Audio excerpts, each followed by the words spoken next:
Vamos Legal. lá. Bom, eu sou o Fernando, eu estou hoje à frente da operação da Frontec, uma distribuidora que já atua em São Paulo com Behringer, né, exclusivamente já há 25 anos, há muito tempo, né? Então a gente trabalha junto com eles, são nossos parceiros já há muito tempo. E hoje eu estou à frente da operação, sou eu que toco o time lá com a Onara e a equipe de vendas, todos os internos, então a gente tem muito orgulho do que a gente faz. Inclusive, teve um evento que a gente fez e você que deu a palestra, né? Um evento que a gente organizou, a gente Frontec, você esteve lá. É, já nos vimos pessoalmente, acho que talvez você não lembre, mas a gente já esteve juntos. E é isso, eu também sou o criador do 101 Livros, né? Eu tenho um perfil que fala sobre busca ativa por conhecimento, né? Usando os livros como pano de fundo, porque eu realmente acredito muito na busca pelo conhecimento, então eu tenho esse perfil também onde eu compartilho os meus insights, o que eu aprendi com os livros. Uhum. Então, esse é o Fernando, basicamente. Muito legal. Muito legal, Fernando. Obrigado por estar aqui no nosso canal. Vamos começar a conversar, então. Vamos conversar, vamos conversar. Uhum. Bom, Caleison, eu tô no seu perfil aqui, você que me chamou aqui para participar, mas eu que vou te entrevistar, né? É isso? Uma live invertida, né? A Uma gente fala. live invertida. Uhum. Mas legal. Bom, eu vou te fazer umas perguntinhas aqui, eu acho que o papo vai ser muito bacana. E, Caleison, a gente está vivendo um ambiente de muita mudança, né? Isso acho que está muito claro para todo mundo. Esse cenário de coronavírus, inclusive, jogou a gente para um lado que a gente não esperava que a gente iria, né? A mudança ela está muito evidente e acho que ela só evidencia o fato de que a mudança ela é uma característica do mundo, né? Uma característica não só de nós enquanto seres humanos, mas do mundo.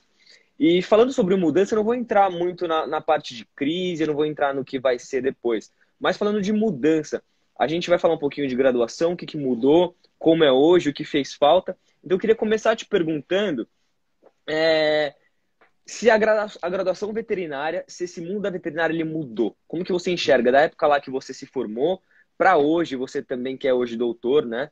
É, lá na USP. O que você viu que mudou nesse período? Fernando, o que mudou? Eu me formei há 25 anos, que é muito, mas é pouco, né? Se a gente pensar num cenário, né, um quarto de século, é bastante tempo. Eu me formei em 1995 na Universidade Federal de Berlândia, que é um lugar Legal. pelo qual eu tenho muita gratidão, uma cidade maravilhosa que me acolheu muito bem, uma universidade muito legal. Tem uma formação mais sólida na produção, mas eu acabei indo para a área de pequenos, eu trabalho com pequenos.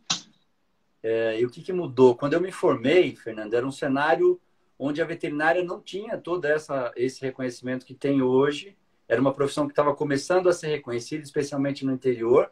Então, nas capitais e cidades maiores, as pessoas já tinham um pouco mais a cultura de levar cachorro em veterinário, gato, pet, estava começando. Era um cenário onde os pets estavam começando a deixar de morar no quintal para morar dentro de casa, para então começar a ter esse vínculo familiar maior com os tutores e tudo mais. Mas mudou muita coisa em termos de diagnóstico, e até naquela palestra que a gente se conheceu lá, eu lembro de você, sim, eu sempre eu mencionava, né, foi um ciclo de palestras ao longo do Brasil, em todas essas palestras, desde 2017, eu já estava mencionando a questão de que o mundo corporativo acabou se incorporando da expressão mundo VUCA, que é um acrônimo da língua inglesa, volátil, incerto, complexo e ambíguo. Então, se a gente pensar, eu sempre dava o exemplo da Copa, de quando o Brasil foi tetracampeão mundial nos Estados Unidos. Agora está tudo sendo bastante rememorizado, os jogos e tudo mais, mas naquela época eu já perguntava, 25 anos atrás, quando eu me formei, parece muita coisa, mas não é tão longínquo assim. Se a gente parar para pensar, todo mundo se lembra do Badio chutando aquela bola para fora, do cabelinho do Badio. Eu brincava, você se lembra do cabelinho do Badio? Como o Bebeto comemorava o gol, como ele tinha, o Matheus, que era filho dele, tinha acabado de nascer, então ele comemorava como se ele estivesse ninando um bebê, ele, o Romário, enfim. Então tinha bastante coisa ali que a gente se lembrava de 25 anos atrás, quando o Brasil foi tetracampeão mundial de futebol. Nesse momento na veterinária, o diagnóstico de piometra, por exemplo, era dado de forma clínica. Não se tinha tanto recurso como ultrassom volante em todas as clínicas, como ultrassom que a gente tem hoje com tantos centros diagnósticos por aí. Então, era um diagnóstico clínico que muitas vezes, quando tinha piometra de coto fechado, a gente tinha dificuldade. A gente demorava, às vezes, para conseguir saber, para conseguir entender o que era. Acabava perdendo o animal por não conseguir um diagnóstico tão precoce. Quando eu comecei a divulgar o meu trabalho de cardiologia, de ecocardiograma, para os colegas aqui na minha região, que é uma região grande, embora seja interior, é colado com São Paulo, 70 quilômetros de São Paulo. Eu não esqueço, quando eu ia falar, olha, eu estou fazendo eco, qualquer coisa eu venho fazer aqui na sua clínica, etc. Alguns colegas de importância regional, vou dizer assim, perguntavam, mas o que é o eco? Para que serve? Com o que eu vou me beneficiar com isso? Então, pensa que loucura que é se a gente pensar, mas 25 anos tem muito tempo. Não tem tanto tempo assim. Não tem. É que a mudança é que começou a se acelerar. E aí eu sempre cito o Joseph Schumpeter, que foi um economista e que ele foi extremamente importante na primeira metade do século passado e que ele conseguiu interpretar os ciclos da economia e como a gente estava chegando num cenário onde a gente não sabia o que ia acontecer. Engraçado que a projeção dele ia até 2020. Isso eu estava falando em 2018, 2019. Então, eu até colocava um pouquinho de terror na galera, falando, ó, em 2020 a gente não sabe o que vai acontecer. E agora chegou o coronavírus. Parece que foi uma profecia dele até. Profecia. Então, assim, mudou muita coisa no cenário da veterinária. Ainda falta mudar muito. E por que mudou? Porque as pessoas começaram a se atentar da importância que a nossa profissão tem dentro da sociedade, não só quando a gente fala do clínico de pequenos animais, mas quando a gente fala também de outros aspectos, de produção, de regulamentação, de vigilância sanitária, de muitos outros aspectos, até do cuidado com a nossa fauna, com a nossa flora e tudo nesse aspecto, a gente ganhou uma importância muito grande. Então, mudou bastante coisa e ainda tem muito para mudar. Porque o que eu digo é assim, a gente começou tardiamente a buscar por maior formação fora da faculdade, né? Então, é outra coisa. Depois, chegando mais perto, né, na minha formação, eu fui buscar por pós-graduação estrito sensu, mestrado, doutorado. Em 2003, eu fui buscar mestrado, inclusive por falta de resposta na clínica, porque não se tinha curso de pós-graduação lato sensu. E aí eu comecei a fazer as coisas meio de forma autodidata, estudar cardiologia já desde o comecinho da minha graduação. Depois eu comecei a trabalhar com cardio, mas não se tinha. Eram pouquíssimos cursos de aprimoramento, de pós-graduação não se tinha. Então, a impressão que está é que a gente está um passo atrás dos outros mercados. E é isso que a gente está tentando mudar. Alertar as pessoas para a importância de outras questões. Então, depois de um determinado momento, a gente começou a perceber que só banco de graduação não formava ninguém. A gente saía muito cru, com pouca informação, até por conta da nossa carga horária, né? Por conta, se a gente comparar com a medicina, que é o que a gente mais faz, que é comparar com os médicos humanos, com o perdão do pleonasmo, eles estudam 6 anos, em período integral, para estudar uma única espécie. E ainda depois eles fazem mais 2 de residência nisso, mais 2 naquilo, mais 2 daquilo, aquele outro. A gente, veterinário, estuda 5 anos para estudar quase todas as espécies. E aí ainda não se tinha essa cultura de fazer residência, pós-graduação. Então a gente demorou para entender que sair da graduação não era suficiente para a gente ter uma formação a ponto de encarar o mercado. E isso demorou muito. Então, eu estou falando, no ano 2000 é que começou um boom de cursos de pós-graduação lato sensu, pós-graduação disso, daquilo, cursos de aprimoramento. Eu mesmo abri diversos mercados ao redor do Brasil, no Nordeste, no Sul, em São Paulo, que eu comecei a dar curso com empresas, ou mesmo por minha conta, falando de cardiologia ou de medicina intensiva, de emergência, enfim. E aí deu um boom, todo mundo acordou. Quer dizer, os profissionais começaram a prestar atenção que o mercado estava pedindo mais. E pedindo mais por quê? por causa da mudança. Então, a velocidade que a gente tem, que a gente encontra mudança hoje no mercado é muito grande. A quantidade de informação é muito grande. E aí o tutor já chega hoje com o diagnóstico pronto, porque ele já procurou no Google, ele já viu o dono do gato, o tutor do gato, especialmente, que começou a nos alertar. Quantas vezes eu fui questionado por conta de uma prescrição, não tem o desenho do gatinho aqui nessa medicação, eu posso usar mesmo? Então a gente começou a ter que prestar mais atenção nisso e funcionou.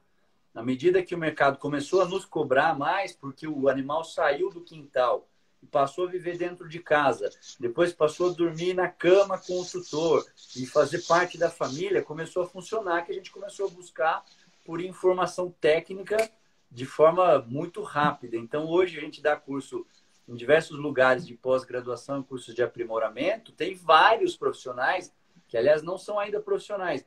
Eles ainda estão terminando a graduação, mas já buscaram para o curso de pós-graduação. Estão lá no último semestre, no penúltimo semestre, mas eles já estão buscando uma especialização ou um aprofundamento em algum assunto que eles gostam mais. Então, melhorou muito. As pessoas não sabem como era isso há 25 anos atrás, que eu estou falando do momento que eu me formei até hoje. E eu insisto, Fernando, eu sei que eu acabo me alongando um pouco mais na fala, porque é um assunto que eu gosto muito, mas assim, a gente, você acha que 25 anos é um tempo muito longínquo? Não é. A gente se lembra de coisas que aconteceu naquela época, especialmente aqueles que têm um pouco mais de idade, mesmo que eram garotos e etc. Quer dizer, olha quanta coisa aconteceu. Naquela época ainda tinha curso de datilografia, as pessoas faziam datilografia. Quando eu estava na graduação, começou a aparecer computador de mesa para a gente colocar dentro de casa. A gente usava um disquete enorme, depois começou a reduzir o disquete, do disquete não foi mais, já passou para CD, depois para DVD, depois para pendrive. Se você pega hoje os computadores mais modernos da Apple e etc., não tem nem drive de pendrive, mas drive de CD já não tem há muito tempo, não tem mais como você encaixar o pendrive, porque é tudo nuvem. Então, a velocidade de informação é que está muito rápida. E onde é que isso vai parar? É aquela questão que o Joseph Schumpeter falava. A projeção que ele entendeu dos ciclos da economia estavam se encurtando, durando cada vez menos. E o que ia acontecer em 2020? É muito interessante isso, porque, obviamente, ele não falava em termos de uma pandemia ou em termos de uma doença que pudesse assolar, embora depois algumas pessoas mais visionárias, como Bill Gates, etc., chegaram a alertar os governos, inclusive. Mas o Joseph Schumpeter não falava nisso. Ele só conseguiu projetar até 2020 com o cenário de o que vai ser depois de 2020, não vamos saber. E aí acontece isso onde as relações estão mudando. Então, é muito interessante porque, assim, aí as pessoas falam, mas o que vai acontecer? Já está acontecendo. O tipo de relacionamento que as pessoas têm e o impacto que isso causa no nosso equilíbrio emocional é gigantesco. Não é só nem por conta da pandemia. Muitas pessoas vêm me pedir dica. Eu preciso gravar uns vídeos para fazer umas propagandas e eu não consigo. Eu não entendo por que eu tenho vergonha quando eu falo bem com as pessoas, eu dou palestra, mas para gravar um vídeo eu tenho vergonha. Existe uma explicação biológica para isso. A explicação é a seguinte: quando a gente está conversando, um olhando para o outro, quando é uma relação que era a relação dita normal até agora, a gente tem um feedback em tempo real. Eu consigo ver. O meu subconsciente capta o tamanho da sua pupila. Então, quando sua pupila dilata, eu sei que você está interessado no meu assunto. Quando ela se contrai, você perdeu o interesse. Isso, óbvio, num plano inconsciente, ou a não ser quem estuda esse tipo de coisa. As feições que você faz, se você está dando atenção, se não está. Então, eu posso corrigir o que eu estou falando em tempo real. Quando a gente está gravando um vídeo, não. Você está gravando para uma câmera e você não sabe o que está acontecendo. Até então, isso era restrito a profissionais dessa área. Jornalistas que gravavam vídeo, que faziam edições e tudo mais. Hoje em dia, está todo mundo tem um celular, todo mundo está querendo gravar um vídeo e fazer propaganda do seu próprio negócio. E aí começa a se estressar por conta disso. Então, quer dizer, mudou muito. E a nossa profissão veterinária também mudou. E vai mudar. O que vai acontecer, não sabemos. Mas a gente tem que estar atento a todas essas mudanças. E aí é que está o ponto que eu vou deixar você falar um pouquinho e senão eu vou falando aqui até as 9 da noite. Não, mas interessantíssimo, interessantíssimo. E a minha próxima pergunta, ela tem muito a ver com o que você está falando, vou usar como gancho. As coisas estão de fato evoluindo com muita velocidade, mas a realidade, ela está evoluindo numa velocidade maior do que a gente, enquanto mercado veterinário, está conseguindo evoluir? A gente está conseguindo acompanhar a gente enquanto agentes do mercado que trabalham aqui, as empresas, e também as instituições de ensino?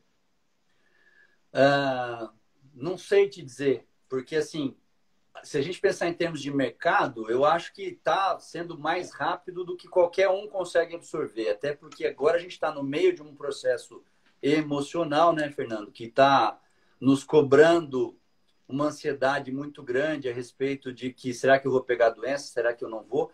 E isso essencialmente está acontecendo cada vez mais porque a doença está chegando mais perto da gente. Hoje eu estava conversando com uma colega bastante querida, que eu tenho contato há muito tempo, que é uma pessoa extremamente equilibrada, que ela estava me dizendo, eu estou realmente com medo porque eu estou longe dos meus filhos, eu preferi ficar com meus pais, que são grupo de risco, mas eu estou ficando aflita, os filhos já são adultos, de se eles vão pegar a doença ou não. Então, a gente está vivendo um processo que nos cobra uma emoção, um equilíbrio emocional muito grande, que muitas vezes a gente não tem.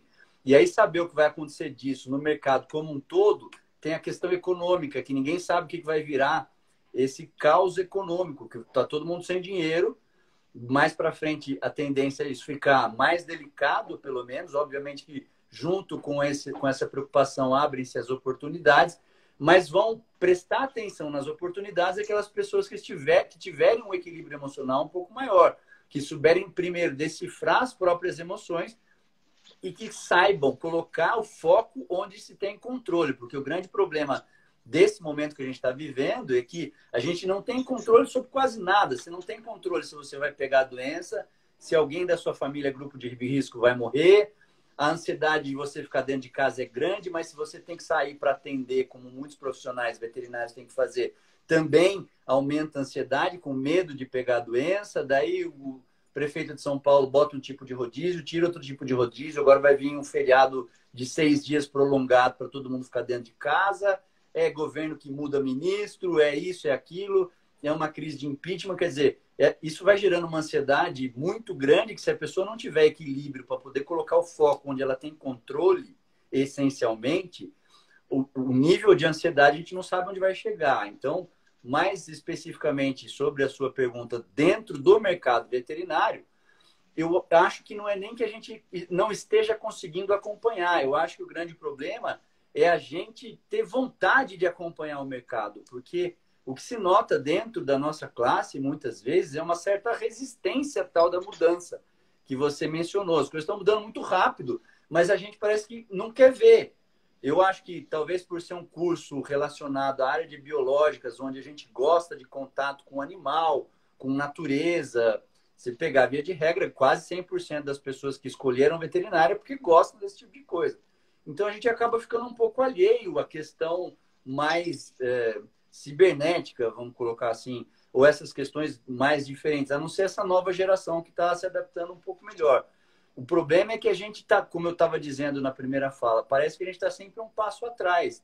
Então demorou muito para a gente entender a necessidade da gente buscar para o curso de pós-graduação, demorou para as pessoas conseguirem enxergar um nicho nesse aspecto. Se você parar para pensar, eu fazia mestrado e doutorado no INCOR, na Faculdade de Medicina da USP, de 2003 a 2008. Eu fiz as duas pós, o mestrado e o doutorado. E eu fazia com colegas que eram fisioterapeutas, médicos, educadores físicos, psicólogos, nutricionistas, enfim, tinha gente de todas as áreas. Com todo mundo que eu conversava, as pessoas já no mestrado já conseguiam se colocar como professor de curso de pós-graduação nas suas respectivas áreas. Fisioterapia, por exemplo, já bombava de curso de pós-graduação. Enfermagem, medicina, educação física. E eu ficava olhando e pensando, pô, na veterinária não tinha curso de pós-graduação para a gente dar aula. Isso em 2003, estou falando de 15 anos atrás. De repente explodiu. Demorou um pouco mais para as empresas, para as pessoas que são mais empreendedoras, conseguirem enxergar essa oportunidade. A hora que enxergaram, isso explodiu. E o que eu digo que a gente continua atrás? Porque se a gente pegar outras profissões, Fernando, são profissões que já enxergavam lá para trás também a importância das relações humanas, de buscar por formação e informação. Como é que se resolve um conflito? Como é que você aumenta o seu poder de persuasão para aumentar seu ticket médio? Como é que você investe o seu dinheiro? Como é que você lida com a questão psicológica? Você está tratando com um tutor cujo paciente é filho dele, embora seja um animal de estimação, ele trata como filho. E a gente demorou para entrar nesse processo e vou te dizer uma coisa. Até hoje ainda tem muita gente resistente e gente com notoriedade dentro da nossa classe que é resistente a esse tipo de formação para os colegas. Eu acredito muito no trabalho duro, porque não sei o que, dono de hospital grande, falando uma coisa dessa. Eu também acredito em trabalho duro, a minha vida sempre foi em cima de trabalho duro. Agora, vamos falar a verdade, por que são tantos profissionais da nossa classe entrando em burnout, não conseguindo se controlar, tentando e muitas vezes conseguindo suicídio? Porque a nossa área é uma área difícil, ponto final. Não sei se mais ou menos do que outras profissões. Eu não estou entrando nesse mérito de comparação, porque obviamente que outras profissões também são difíceis. O ponto é que as outras profissões, se você pega medicina, enfermagem e a área de humanas, administração, economia, a área de exatas, as engenharias todas, quando você vai trabalhar dentro de grandes empresas, as grandes empresas já têm um olhar para esse tipo de coisa. Elas já têm um olhar para eu preciso tomar cuidar de quem cuida, eu preciso tomar cuidado do meu colaborador, eu preciso oferecer para ele um curso de desenvolvimento pessoal, de inteligência emocional, para ele conseguir administrar e gerir toda essa pressão psicológica pela qual ele vai passar. Se a gente parar para pensar, o nosso cenário de veterinária, a gente tem uma complexidade imensa, porque a gente tem que atender diversas especialidades, coisas que às vezes a gente não gosta de atender. Então, por exemplo, eu sempre detestei dermato, eu não gosto de dermato. Acho uma área chata, tudo igual, fedido, vermelho, tudo coça, tudo é corticoide ou tira... Não, brincadeira, senão as pessoas vão ficar chateadas comigo. Mas eu nunca gostei de dermato. Mas durante uma boa parte da minha vida profissional, eu tive que atender dermato. Assim como tem gente que não gosta de emergência. E aí chega uma emergência e a pessoa fala que não vou atender porque eu não gosto de emergência. Quer dizer, você tem que atender áreas diferentes que você não curte. E a cobrança em cima de você é gigantesca, porque nem sempre o tutor tem equilíbrio emocional para entender que é uma situação difícil, que não ia conseguir salvar mesmo, e perde o animal e etc. Então, lidar com tudo isso, com toda essa complexidade, lidar com a pressão psicológica que a gente tem, lidar com a falta de informação, que não existe isso nos bancos de graduação. Só com uma ressalva, algumas instituições, algumas universidades estão começando com esse olhar agora, graças a Deus. Então, por exemplo, no início do ano, eu fui fazer a palestra de abertura na Unesp de Botucatu para os residentes, para falar especificamente sobre a importância de autoconhecimento, autogestão emocional, desse tipo de coisa. Algumas outras universidades já tinham me chamado também para montar um projeto para a gente começar a trabalhar isso. Então, é um cenário que está mudando agora, mas, de novo, a gente está alguns passos atrás para poder transmitir esse processo, porque é ou uma ignorância ou uma soberba muito grande, não tem como fugir disso. A gente achar que o background de vida que a gente tem é suficiente para nos dar conhecimento para lidar com a pressão no dia a dia que a gente vai enfrentar. Não vai.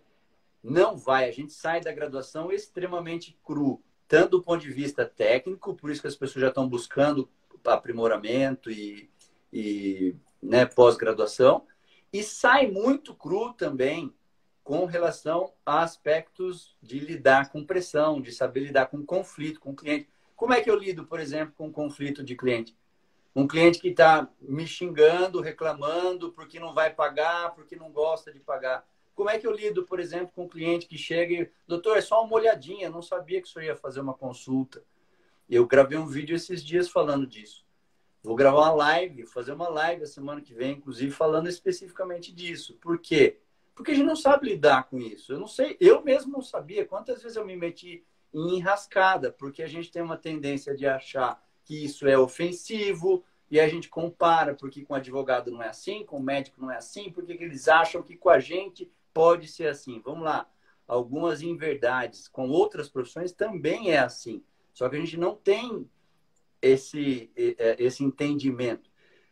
E ainda, como é que eu posso, o que que eu posso fazer para transformar esse cliente que chega pedindo uma olhadinha e etc, num cliente pagante? O que que eu tenho que fazer? Como é que eu posso melhorar o meu processo de persuasão? Então, de novo, está mudando, vai mudar muito. Agora, o que que vai acontecer depois da pandemia? Aí, realmente, de novo, o que eu digo hoje, já disse isso em algumas lives e algumas palestras. Quem está melhor hoje nessa pandemia são as pessoas que já estavam buscando por cursos de inteligência emocional, pelos soft skills que a gente chama. São as pessoas que já estavam buscando esse tipo de treinamento, que já tinham se antenado para esse tipo de coisa. Agora, no meio do processo, é possível, mas é muito mais difícil. E eu digo, Fernando, arrogância, quando a gente acha que só o nosso background de vida é capaz de nos conduzir, a ensinar, e não é. E eu não estou sendo exagerado. Se você pegar, por exemplo, uma empresa que eu gosto de citar, Starbucks, eu cito porque eu adoro café. Então, eu me lembro, eu morei nos Estados Unidos em 2007 para fazer uma parte do doutorado lá. E eu não conhecia Starbucks aqui no Brasil, mas tinha uma loja perto dos Estados Unidos e eu ia bastante lá. E me chamava a atenção já desde então a forma com que os atendentes tratam os clientes. Como é que é seu nome? E aí anota o nome. Depois, fulano, seu café está pronto, está aqui e tal. E agora, estudando desenvolvimento pessoal, inteligência emocional, eu peguei uma declaração do CEO da Starbucks. Eles expandiram as lojas, eles têm mais de 17 mil lojas ao redor do mundo. O faturamento da Starbucks é maior do que 10 bilhões de dólares. 10 bi de dólares. Você pode colocar aí na casa de 50 ou 60 bilhões de reais hoje, com o dólar do jeito que está. E esse processo de expansão, o pilar do processo de expansão para aumentar o faturamento é que eles começaram a dar cursos e treinamentos de inteligência emocional para os colaboradores, para todos eles, para tratarem melhor os clientes, para tratar melhor um cliente que ficou chateado porque pediu um café quente e veio um café errado, frio, um cliente que, para entender o cliente, aquele cara que está com mais pressa, aquele outro que gosta de ser mais mimado um pouquinho, e etc, etc. Então, quer dizer, a gente, como empreendedor, ou como veterinário que trabalha na clínica de alguém, ou que tem uma clínica, negligenciar isso é pedir para não conseguir acompanhar o mercado. Não tem por onde. Só quero fazer um adendo aqui antes de passar a palavra, de alguém que eu fui a inspiração nos meados de 2006 para se especializar e realizar as pós-graduações. O médico veterinário D. Arantes, obrigado pelo carinho. Deixa eu ver se tem mais algum comentário aqui. A gente vai falando. É isso. Fernando, você sumiu agora. Voltou. Eu não sei, fui eu que caí, né? Foi. Desculpa, você chegou a fazer seu adendo ou não? Fiz. Era só para Fez? agradecer um elogio aqui do MV D. Arantes, falando que eu fui a inspiração em 2006 para se especializar. Muito Legal, obrigado. Eu que legal. agradeço. Caíso, sabe que o perfil que eu tenho ali no Instagram, o 101 Livros, ele trata justamente, sobretudo, sobre livros de desenvolvimento pessoal e autoconhecimento, né? Então, quando você fala sobre isso, não tem como não me comover de certa forma, né? Porque é realmente uma coisa que eu acredito muito. E eu comecei a acreditar muito nisso depois do momento que eu fiz sessões de coaching, né? E eu sei que você é Master Coach, e acho que isso tem muito a ver, inclusive, com o fato de você dar muito valor ao autoconhecimento, inteligência emocional e etc. E o que eu vejo, né? Eu não digo só para faculdade de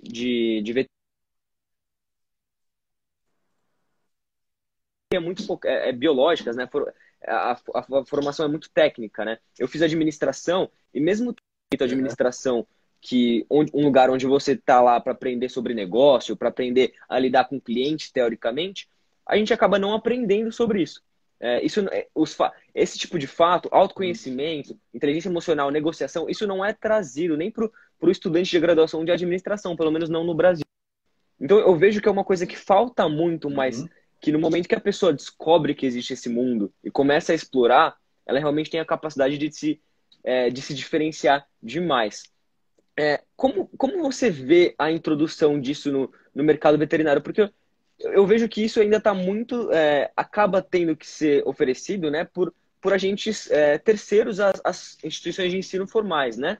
Você é uma pessoa, inclusive, que tem seus É. cursos, né? Você traz muito desse seu conteúdo. Como que as instituições mais sólidas, né, aquelas maiores instituições poderiam colocar isso na grade, começar a tratar disso?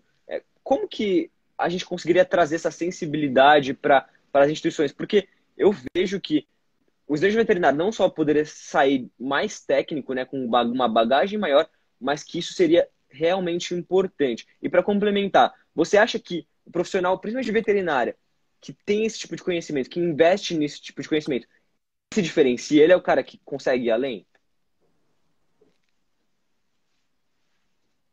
Tá. Vou começar respondendo por essa última, Fernando, porque assim, Beleza. até ela esbarra um pouquinho numa crença que a gente tem muito na veterinária. Ah, veterinário não ganha dinheiro, veterinário não dá para ganhar dinheiro, é uma profissão muito difícil, é isso e aquilo, que é uma crença que a gente chama de crença limitante, que é aquilo que a gente passa a acreditar piamente, mas que não necessariamente seja verdade. E de onde vêm essas crenças? A gente tem as crenças herdadas, as crenças experimentadas e, de alguma forma, as vivenciadas. Isso passa de geração para geração na veterinária. Eu me lembro que eu estava entrando na graduação, eu morei numa república com um rapaz que estava se formando e falou, eu já vou partir para outra, porque veterinária não dá dinheiro, foi um curso errado que eu fiz. Então a gente escuta muito isso, que veterinária não dá dinheiro, e aquela história que uma mentira contada 1000 vezes acaba virando verdade. Por que não dá dinheiro, Fernando? Porque a gente não tem estrutura para lidar com a situação. Que tipo de estrutura? Justamente porque a gente não tem formação para lidar com outro ser humano, e a gente esbarra também numa outra questão importante de falta de inteligência emocional dos nossos colegas veterinários, que eles gostam de postar, eles têm prazer em postar. Eu adoro o meu bicho, o meu cachorro, mas eu odeio o ser humano. Quer dizer, é uma coisa que ele passa a acreditar que todo ser humano não vale nada. Então, quer dizer, ele está esquecendo que ele está dentro desse balaio, né? Então, eu não consigo lidar com outra pessoa que me conteste. Eu só consigo lidar com quem abana o rabo para mim, para tudo que eu falo, Ele não fala ou para nada. quem ronrona. E aí você já começa errado. Quer dizer, as coisas não funcionam assim. Eu tenho que ter treinamento. Agora, tem gente que tem mais facilidade, tem outras que não tem. Então, linkando uma coisa com a outra. Se você parar para observar, Fernando, se veterinária não desse dinheiro, então não tinha nenhum veterinário que tinha ficado rico com a profissão. E eu conheço vários profissionais que ganharam e continuam ganhando dinheiro com a profissão. É fácil? Não.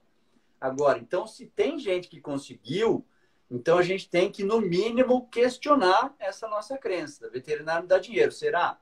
Então, como é que fulano vive tão bem só da veterinária?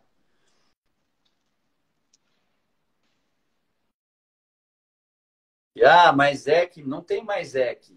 Se tem veterinário que ganha dinheiro, que ganhou dinheiro com a profissão, então o problema não é a profissão, certo?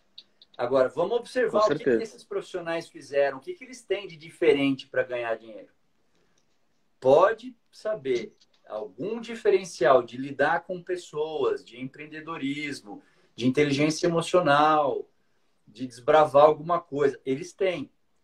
E aí, se eles têm, e isso pode ser treinado, então eu linko esse finalzinho da pergunta com o início da pergunta. Então tem que partir um pouco das instituições de graduação e pós-graduação para, de alguma forma, se não colocar isso na grade, porque eu entendo também, não adianta a gente ser hipócrita, né? A grade de veterinária é uma grade complicada porque tem que abranger diversos setores em função da nossa legislação. A gente sai com licença para atender qualquer tipo de animal. Não sai preparado para atender, mas então, se tem que ter a licença para atender qualquer tipo de animal, tem que ter um mínimo de formação básica. E aí, em 5 anos, não dá tempo de você contemplar tudo isso na grade. Mas tem outros caminhos. Por exemplo, oferecer cursos que sejam cursos optativos, ou mesmo que sejam cursos fora extracurriculares, para começar a chamar a atenção já na graduação da importância desse tipo de coisa. Para começar a discutir, por exemplo, burnout, por que alguns profissionais saem no mercado, depois de 5, 6, 7 anos, eles já estão começando a ficar emocionalmente completamente desequilibrados a ponto de buscar suicídio, etc. É claro, tem as questões psiquiátricas, não é disso que eu estou falando. A pessoa que tem tendência psiquiátrica, não é disso, é uma questão do processo emocional. Então, isso pode ser oferecido, como, por exemplo, se a gente pegar a Universidade de Harvard, que é tida como uma das melhores do mundo, se não a melhor do mundo, eles têm diversos cursos extracurriculares que não fazem parte especificamente de um curso só. Um deles, que é o mais procurado, por exemplo, é o curso de felicidade. Como ser feliz, que o cara escreveu, o Sean Achor escreveu um livro, inclusive, O Jeito Harvard de Ser Feliz. Ele aborda exatamente isso. Passou a ser um curso extremamente procurado, onde ele discute esse tipo de coisa. Quer dizer, ser feliz é tão importante, não é? O que isso impacta? Como é que eu posso buscar ações diárias para eu conseguir fazer, para poder me manter motivado, para mostrar para os alunos, inclusive, o resultado da pesquisa dele é bastante interessante, que se ele até, a partir de então, né, dessas pesquisas com a Barbara Fredrickson, que é outra autora, o Roy Baumeister, diversos psicólogos de lá e de outros centros, de Stanford, de outros lugares também, que começaram a estudar essas questões de se evocar emoções positivas e a importância disso no resultado que você vai obter. E ele, inclusive, mudou a máxima de que a gente vivia, de que, assim, eu vou ser feliz quando eu passar na faculdade, eu vou ser feliz quando eu conseguir um emprego, eu vou ser feliz quando eu comprar aquele carro, eu vou ser feliz quando eu abrir a clínica, eu vou ser feliz quando eu passar na pós. Ou seja, a gente está sempre esperando a felicidade como se ela fosse uma questão que vai chegar depois de eu obter sucesso. Então, eu tenho sucesso em alguma área e aí eu vou ser feliz. Ele inverteu isso, ele conseguiu mostrar que é o contrário. As pessoas que alcançam o sucesso, as pessoas que alcançam o sucesso na área que elas estão buscando são aquelas que são felizes antes. Porque o fato de evocar emoções positivas faz com que a gente inunde o nosso cérebro com neurotransmissores de motivação, tipo dopamina, esse tipo de coisa, para nos manter motivados, otimistas, para conseguir lidar melhor com os reveses que a gente tem no nosso dia a dia. E por isso esse curso passou a ser um dos mais procurados, né? Então, assim, não é mais eu tenho sucesso e daí eu vou ser feliz. É o contrário. Eu vou ser feliz primeiro, porque é isso que vai me levar ao sucesso. E aí tem diversas ações práticas que, inclusive, eu transmito no meu dia a dia, nos cursos que eu faço, nas palestras que eu faço, inclusive, para as pessoas começarem a se atentar de que são coisas simples, só que se você não fizer, o preço lá na frente é muito alto. Então, você me perguntou o que pode ser feito. Já está começando a ser feito, Fernando. Conforme eu falei, algumas universidades já estão começando a buscar esse tipo de coisa. Só que o que a gente percebe, por exemplo, alguns professores vêm me procurar, monta um projeto para a gente fazer nessa faculdade, que eu dou aula para explicar para os alunos, daí seria um acompanhamento no início. O projeto está prontinho, inclusive, que era para ter sido enviado, depois chegou essa história da pandemia. Mas quem está começando a atentar para isso, via de regra, são as pessoas, os professores que eles próprios estão buscando esse tipo de formação, acabam se apaixonando, acabam gostando e querem levar isso para dentro da instituição. Daí tem toda aquela questão burocrática de convencer a diretoria, a coordenação, a diretoria, tem que chegar na reitoria para eles aprovarem o projeto. Mas já está sendo feito um movimento em função disso. Por quê? Porque se já estava difícil antes da pandemia, uma coisa é certa, vai ficar mais. Vai ficar bem mais delicado, porque a hora que começar a faltar o dinheiro, aí a questão vai ficar um pouco mais séria, de verdade. Né? Legal. A gente está falando aqui sobre um cenário hipotético, né? O que já está acontecendo, mas o que a gente gostaria que fosse e que a gente espera, inclusive, que seja no futuro. Mas aquele profissional que ou já tá na faculdade nesse momento, ou ele está prestes a sair, ou é recém-formado, ou então já se formou há algum tempo também, abrangendo todas as pessoas. Como que ele pode começar a buscar esse tipo de conhecimento? Porque eu acho que não é uma coisa tão trivial, não é uma coisa que aparece na nossa cara, porque eu demorei um pouco, inclusive, para começar a buscar. Eu fiz sessões de coaching aí sim que eu descobri que existia esse mundo, porque até então eu não sabia que existia. Então, como que essas pessoas que talvez estão aqui na live ou que vão ter contato com esse material depois, como que elas podem sair daqui e falar, bom, beleza, agora eu vou buscar esse tipo de conhecimento? Ah, Fernando, vou ter que arrastar a brasa para minha sardinha. Eu mesmo dou diversos cursos, Faz o jabá. diversos, diversos cursos. Então, tem diversos formatos para a gente conseguir transmitir esse tipo de coisa. Tem o coaching individual, que eu acredito que seja esse que você tenha feito, Sim. que é o life coaching 1 a 1. Então, são sessões programadas. A gente faz por Skype ou por outra plataforma, para a pessoa não precisar se deslocar. Eu já fazia dessa forma antes da pandemia, agora com a pandemia tem que ser assim mesmo. Tem cursos online, então tem um curso que eu estou ministrando nesse momento, que é o Evovet, que são cursos, sessões programadas em grupo, onde as pessoas fazem as tarefas e elas são obrigadas a pensar, porque a gente direciona o pensamento para o autoconhecimento. Porque a grande questão é isso que você falou mesmo, isso não cai do céu, a gente não presta atenção nisso. E por que não presta, Fernando? Porque é uma estratégia cerebral. A gente tem dois tipos de foco. Um que a gente gera na área do córtex, que é a área da intelectualidade, da razão, que é aquele foco, vou ler um livro, vou estudar uma atividade diferente, vou aprender um instrumento musical. Ele é voluntário, ele é mais lento, e é aquele foco que você tem que ficar brigando, eu vou fazer isso.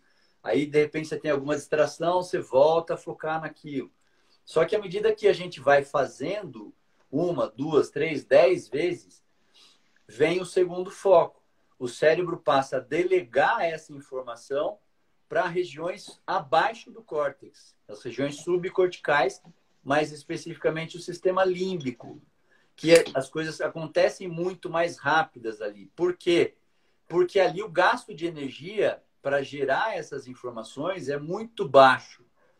E como o ser humano descende do homem das cavernas, que vivia da caça, e a caça é uma atividade incerta, um dia ele volta com bastante comida, no outro dia ele se machuca porque a presa foi mais esperta do que ele não traz nada de comida. No outro dia ele nem volta, ele morre, porque ele encontrou um outro predador dele lá. Então era uma atividade muito incerta. E aí, no plano evolutivo, o cérebro acaba fazendo de tudo para a gente economizar energia sempre. Então, como evocar sinapses na região cortical gasta-se muita energia, à medida que você faz 1, 2, 3 ou 4 vezes, ele já manda lá para dentro. Então, nesse aspecto, a gente passa a viver o nosso dia. 95% das decisões que a gente toma no nosso dia são inconscientes. Você não para pensar, vou dar tantos passos até o banheiro, vou colocar tanto de pasta de dente, eu vou esfregar 90 graus na arcada superior inferior direita, depois você vai fazendo, porque você já aprendeu a fazer aquilo e agora não gasta mais energia. Então é uma estratégia biológica para isso. Inclusive é por isso que a gente procrastina. Sempre vai ter um maledeto de um canalha lá dentro de você que vai falar: Fernando, deixa isso para depois, descansa, cara. Poupa energia. Você merece. Você está trabalhando bastante, já fez a live, agora você merece relaxar. É estratégia evolutiva para você deixar de gastar energia. Então vamos lá. Por conta da gente viver no automático, o maior 95% do nosso dia, a gente não para pensar nas decisões, a gente não para refletir, a gente não para fazer esse tipo de coisa. E autoconhecimento, autogerenciamento emocional, empatia, todos os pilares da inteligência emocional dependem essencialmente que você pare e reflita sobre as coisas, que você passe a evocar a consciência, que está onde? Na região cortical, que vai gastar energia. Então, se depender de você todo dia, eu vou parar 10 minutinhos para ver como foi meu dia, o que eu podia ter feito de diferente, o que eu fiz de errado, como é que eu podia ter sido mais. Você não faz, a não ser que tenha alguém direcionando. Então, desenvolvimento pessoal é um negócio bastante suado. Eu sou muito sincero em dizer, eu não gosto, inclusive, dessas propagandas de, abre aspas, coaching, porque tudo é coaching hoje em dia, já banalizou o termo, mas isso é assunto para uma outra live, onde as pessoas prometem, você vai viver uma vida extraordinária, você pode o cacete. Você vai conseguir se tiver muito empenho, meu amigo. Se você tiver No ali, ó, trabalho duro. um trabalho duro. Agora, o ponto é, para você se formar em administração, abrir um negócio, empreender, gerenciar, você coloca a tua energia naquilo. Então, você não pode esquecer da outra área também. Por quê? Porque só a área técnica não leva ninguém a lugar nenhum. Tem uma frase do Peter Drucker, que foi um... Você conhece o Peter Drucker, você Sim. fez administração, que é considerado o pai da administração moderna. Ele morreu, se não me engano, em 2005. Ele tem diversas frases óbvias. E ele ficou famoso por conta desses conceitos que ele começou a mudar em termos de relações humanas. Uma das que eu mais gosto é essa. Você é contratado pela sua habilidade técnica, mas você é demitido pela falta de competência socioemocional. Vou repetir. Você é contratado pelo tanto de habilidade técnica que você tem, pelo seu currículo, seus cursos, sua pós-graduação, sua graduação, seu resultado, quanto você já conseguiu girar de dinheiro na empresa XYZ, mas é demitido pela falta de inteligência emocional. E está mudando isso. Já tem diversos autores, diversos gestores que estão mudando o jeito de contratar. Isso que é muito legal. E é isso que eu quero trazer para a veterinária e começar a acordar as pessoas. Quer dizer, tem diversas empresas, não sei se você conhece a Zappos, eu vou falar dessa Sim. empresa na De quinta-feira, tênis, né? no curso, no módulo do Evovet. Tem diversas pessoas do Evovet que estão aqui, a Mília, a Maristela, a Carol, não sei mais quem. Mas eu vou falar da Zappos. A Zappos, para quem não conhece, é uma empresa que vende calçados e outras roupas online. Eles ficaram... Foi um cara que investiu, né, neles, era uma startup que já tinha alguns meses lá, e o cara gostou, investiu naquilo e conseguiu implementar uma cultura nas Apos do atendimento. O que o cara vende? O melhor atendimento possível. Esse foi vendida para a Amazon há pouco tempo por, se eu não me engano, foi 600 ou 700 milhões de dólares, 800 milhões de dólares, uma coisa gigantesca. E é muito legal, por quê? Porque ele mudou o perfil. Como é que ele contratava as pessoas? Não era pela habilidade de falar no telefone, com aquele script programado. Oh, tudo bem, você está falando com as apps, que número de sapatos você quer? Ou online. Primeiro, ele falou, eu coloquei um número para falar em todas as páginas das apps. E aí ele chamou uma atenção para uma coisa que eu já tinha percebido. Você entra em qualquer site, é um sufoco você conseguir uma porra do telefone para conseguir falar com a pessoa. O pessoal esconde. Esconde, porque ninguém quer falar. Ele coloca em vários lugares porque ele quer falar com o cliente. Aí tem diversos aspectos sensacionais de atendimento, ao ponto assim de ligarem de madrugada, ligarem para as apps. Ó, eu queria uma pizza. Você sabe dessa história? Já ouvi falar. Já. Eu queria uma pizza. Isso eu ouvi de uma entrevista com o CEO das apps. Eu, cara, eu acho que o senhor sabe que o senhor ligou para as apps? Eu sei, mas aqui onde eu tô, tá tudo fechado, o hotel não serve. Aí o cara respondeu, me dá 2 minutinhos, por favor. Chegou com 5 números de pizzaria para ele. Ele falou, olha, aí perto de onde o senhor tá, tem esse número. Qual que o senhor gostaria que eu pedisse para o senhor? O que é isso, se não é inteligência emocional de lidar com outra pessoa? Aí tem diversas outras questões fenomenais. Ou seja, já está mudando essa cultura de contratar pelo perfil técnico, de contratar pela habilidade técnica que a pessoa tem. Eles já estão começando a contratar em função do perfil. Quer dizer, Fernando, deixa eu ver, você gosta de gente? De bicho eu sei que você gosta, mas deixa eu ver se você gosta de gente. Vem cá conversar. E se tivesse um problema aqui, se o cliente reclamasse, como é que você... Beleza, se encaixa na cultura que eu quero implementar, você está dentro. Não se encaixa, desculpa, mas você pode ter sido formado na melhor universidade do mundo, você pode ter o melhor curso de pós-graduação e no treinamento que a gente dá em hospital, em equipe, Fernandé, tá impressionante como as pessoas ainda não estão dando bola para isso. A ponto assim de acontecer. Teve um específico que eu sempre cito, eu estava dando um treinamento sobre relacionamento como é que aborda o cliente, etc., num hospital veterinário grande.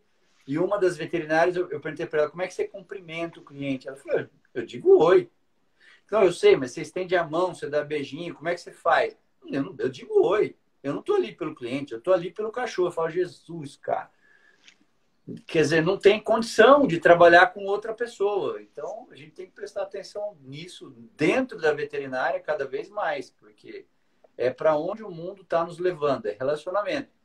Quer dizer, hoje, se a gente parar para pensar, já tem robô que acerta mais diagnóstico em humano, em gente, do que o próprio médico. Então, as máquinas estão fazendo o nosso papel. O que eles não vão conseguir fazer, ou pelo menos não no curto prazo, é trocar a emoção, que é para o que a gente foi feito, para o que a gente foi criado. É nisso que eu acredito. Concordo 100% com exatamente todos os pontos. E eu falo muito dos livros justamente por causa disso, né? Porque eu acho que eles são o primeiro passo ali para você começar a buscar esse conhecimento. Eu até tô apoiando aqui o celular justamente nesse livro que você comentou, que é O Jeito Harvard de Ser Feliz. Tá aqui, cara. Mas muito legal.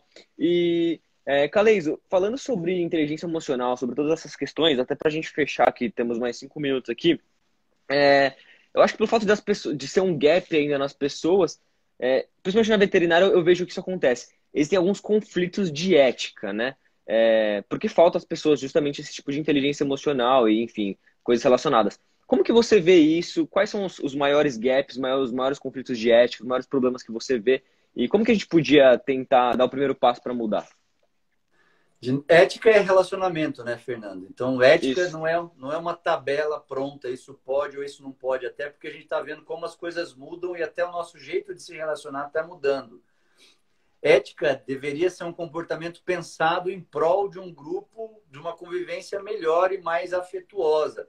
É uma outra questão também antropológica que eu acho muito legal do porquê que a gente criou, do porquê que o ser humano começou a falar. Até pouco tempo se acreditava que a nossa fala fosse para nos ajudar. Ó, Fernando, ali tem comida. Ó, Fernando, ali tem perigo, então foge de lá e etc. Mas não foi. Teve um antropólogo britânico chamado Robin Dunbar que ele conseguiu mostrar que não. Então ele começou a estudar crânios de primatas e ele começou a achar uma correlação entre o tamanho do crânio e quantos primatas conseguiam, e o tamanho do bando, vamos dizer assim. Por que tem relação? Porque quanto maior o crânio, maior a quantidade de informação que você consegue armazenar. E para você se relacionar com outras pessoas, tanto os primatas quanto a gente, ser humano, eu preciso saber seu nome, o que você faz, se você é uma pessoa mais dócil, se você é mais agressiva, te entender um pouco melhor e etc. E, enfim, para não gastar muito tempo, que a gente já está meio em cima da hora, ele conseguiu desdobrar uma teoria de que a fala a gente começou a criar para a gente melhorar o processo afetuoso de uns com os outros. Então, sabe a história do macaco ficar tirando galinho de árvore de um do outro? Para que serve aquilo? Para trocar afeto. Só que como o cérebro do ser humano é muito grande, a gente consegue conviver com um bando muito maior, de 150 pessoas, e daí ele faz umas analogias interessantes. Não por acaso, 150 era o número de soldados que se enfrentavam em combate, nos primórdios e etc., porque era o tamanho do bando que a gente conseguia armazenar as informações. Não dá para você ficar fazendo carinha em um monte de gente. Então a gente começou a falar. E quando a gente para pensar nisso, é quando a gente devia, então, exercitar a fala para o que ela serve. Entendeu? Dentro da nossa classe. Cara, a questão de você se sentir ameaçado quando tem um colega que montou uma clínica na sua rua, na sua especialidade, é normal você se sentir ameaçado. Você pode ser que você perca um pedaço do seu bolo, da sua pizza, um pedaço do seu faturamento, porque vai para o outro. Mas está todo mundo buscando um espaço ali para conseguir sobreviver.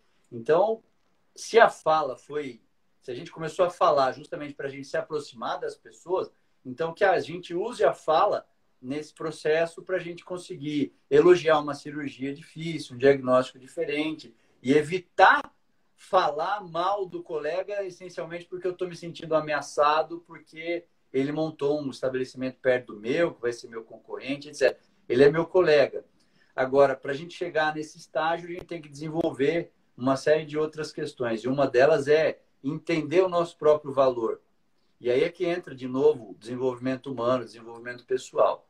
Entender o nosso próprio valor, saber no que eu sou bom, no que eu não sou tão bom, aceitar que eu tenho alguns defeitos e conviver com aquilo, para eu conseguir exercitar essa questão ética de não abrir minha boca para ofender ou para, né, acabar com a reputação de um colega simplesmente porque chegou mais ou menos perto de mim. Então, é todo um processo que eu acho que a gente está melhorando bastante, mas eu tenho uma visão otimista, Fernando. Eu acho que, voltando no início da nossa conversa, que já apitou aqui, temos 2 minutos só, há 25 anos era tudo muito mais difícil. Hoje a gente tem a faca e o queijo na mão, desde que a gente saiba usar tudo que o mercado está nos oferecendo, desde que a gente possa ampliar a nossa visão, estudar outras coisas além da técnica. Inclusive, a internet é uma grande ferramenta de disseminação de informação e as pessoas hoje elas podem ter contato com esse tipo de informação porque é possível. As pessoas podem acessar seu curso, por exemplo, através da internet. Então, é uma grande oportunidade.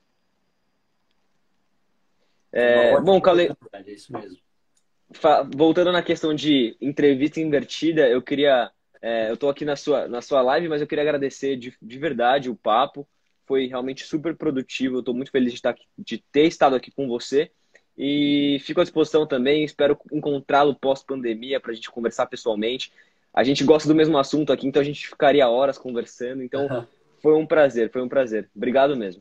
Obrigado, Fernando. Eu agradeço você também. Se quiser conversar no seu canal, também estou à disposição. É só a gente marcar um outro momento. A gente vai lá e conversa sobre isso para a sua audiência. E queria convidar as pessoas que nos assistiram também para seguir lá o 101 livros e a Frontec. Frontec Vet. Frontec Vet.